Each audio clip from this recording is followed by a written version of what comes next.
அனைவருக்கும் வணக்கம். தெய்வீக பலன்கள் சேனல் சார்பாக தங்களை அன்புடன் வரவேற்கிறோம்.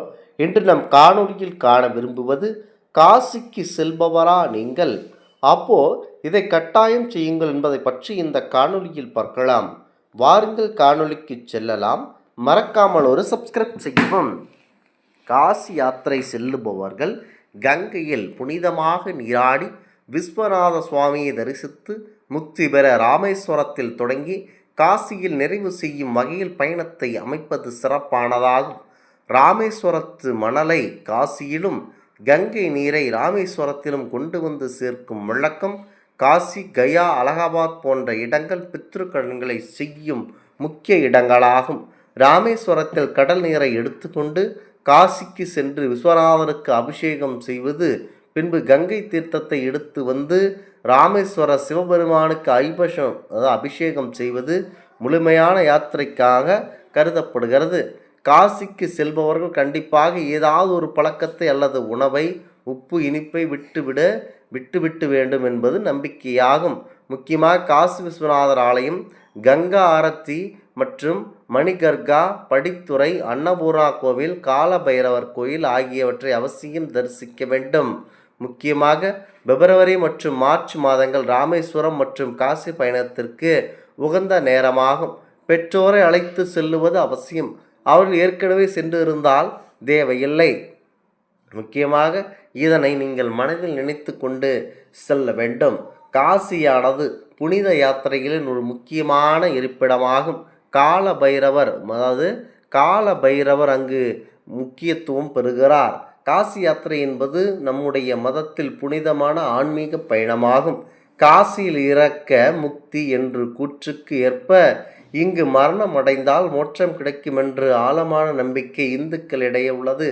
காசி யாத்திரை மேற்கொள்வதனால் பாவங்கள் நீங்கி புண்ணியம் கிடைத்து மறுபிறவி அல்லது முக்தி நிலையை அடையலாம் என நம்பப்படுகிறது. முக்கியமாக நம் நாட்டில் உள்ள மிக முக்கியமான புண்ணிய தலங்கள் என்றால் அனைவருக்கும் நினைவுக்கு வருவது காசியும் ராமேஸ்வரமும் தான்.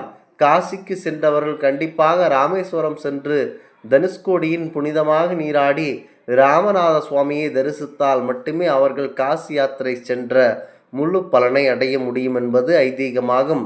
அதே நேரத்தில் காசிக்கு சென்றால் ஏதாவது ஒன்றை விட்டுவிட்ட வேண்டும் என்று நம்பிக்கை மக்களிடம் உள்ளது.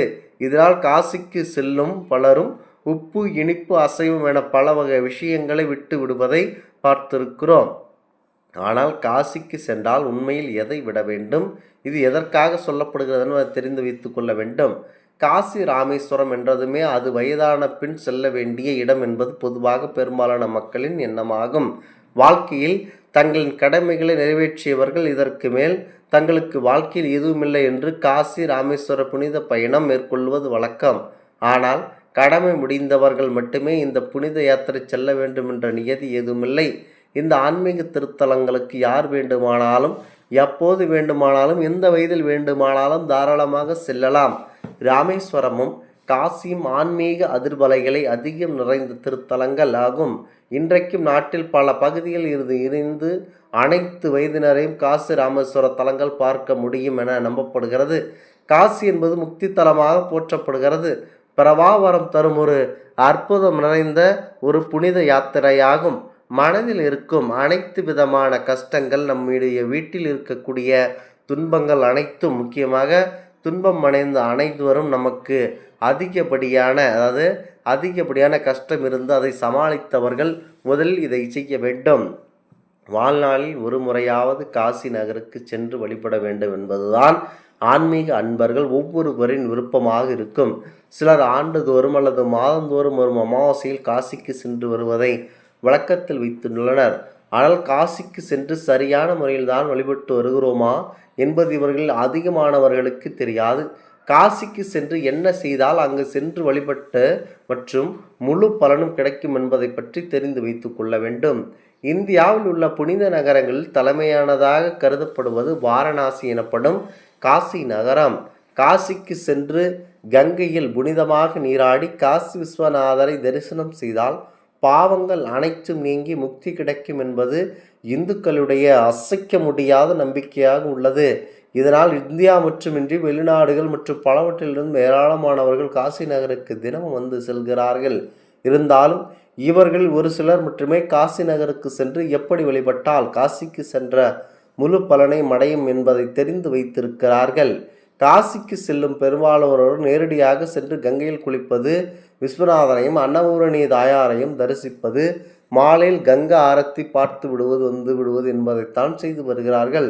காசிக்கும் செல்லும் பெரும்பாலானவர்கள் எங்கு துவங்கி எங்கு வழிபாட்டை நிறைவு செய்ய வேண்டும், எப்படி வழிபட்டால் காசிக்கு சென்ற முழு பலனையும் பெற முடியும் என்ற விஷயம் தெரிவது கிடையாது. இதனால் காசிக்கு சென்றாலும் அதற்குரிய முழு பலனை அவர்களுக்கு கிடைக்காமல் போய்விடுகிறது. காசிக்கு சென்றது முதலில் என்ன செய்ய வேண்டும் என்பது இங்கு தெரிந்து வைத்துக் கொள்ள வேண்டும். காசி நகரின் தெய்வமாக சிவபெருமானும் காசி நகரை பாதுகாப்பவராக கால பைரவர் இருக்கிறார் என்பது அனைவருக்கும் தெரியும். ஆனால் காசி நகரின் நுழைவு வாயிலில் அமர்ந்து இங்கு வரும் பக்தரின் துன்பங்களை போக்கி வேண்டுதல்களை விருப்பங்களை நிறைவேற்றுபவராக இருப்பவர் துந்திராஜ் விநாயகர் தான். இவரை வழிபட்டால் தான் காசி விஸ்வநாதரை வழிபட்ட முழு பலனும் கிடைக்கும் என சொல்லப்படுகிறது. புராணங்கள் என்பது பக்தர்களின் துன்பங்களை போக்குவதற்காக விநாயகரை காசி நகருக்கு அழைத்தார் சிவபெருமான். காசி நகரிலேயே விநாயகருக்கு தங்கும்படியும் அவர் கேட்டுக்கொண்டார். அதனால் காசி நகருக்கு வரும் பக்தர்களை பாதுகாத்து சரியான முறையில் வாழ்க்கையில் வழி நடத்தி அவர் துன்பங்களில் இருந்து விடுபடுவராக இந்த துந்திராஜ் விநாயகரே கருதப்படுகிறார். சிவபெருமான் ஆணையின்படி பக்தர்கள் துன்பங்களில் இருந்து விடுபடுவதற்காக விநாயகர் காசியிலேயே தங்கிவிட்டதாக சொல்லப்படுகிறது. துந்தி என்ற சமஸ்கிருத சொல்லுக்கு தேடுபவர் என்ற பொருள். சரியான பாதையை தேடி அலைந்து கொண்டிருக்கும் பக்தர்களை ஆன்மீக பாதையில் வழிநடத்தி அவர்களை முக்தி அடைவதற்காக வழிகாட்டுவோர் என்பதனால் இந்த விநாயகருக்கு துந்திராஜ் என்ற பெயர் ஏற்பட்டதாக சொல்லப்படுகிறது. இவரே காசியை நாடி வரும் பக்தர்களை பாதுகாப்பவராகவும் அவர்களை மன உறுதியாக செல்லுபவராகவும் கருதப்படுகிறது. காசி நகரில் மட்டும் மொத்தம் 56 விதமான வடிவங்களில் விநாயகர் அருள்பாலிக்கிறார். இவர்களில் துந்திராஜ் விநாயகரை முதன்மையானவராக கருதப்படுகிறார். இவரிடமிருந்து கிடைக்கும் பக்தியின் மூலம் மற்ற விநாயகர் வடிவங்கள் காசி முழுவதும் இருந்து அருள்பாலித்து பாதுகாப்பை வழங்குவதாக சொல்லப்படுகிறது. இந்த ஆன்மீக தகவல் உங்களுக்கு பிடித்து இருந்தால் தெய்வீக பலன்கள் சேனலை கண்டிப்பாக சப்ஸ்கிரைப் செய்து கொள்ளவும். மீண்டும் ஒரு நல்லதொரு காணொளியில் உங்களை சந்திக்கிறோம். நன்றி, வணக்கம்.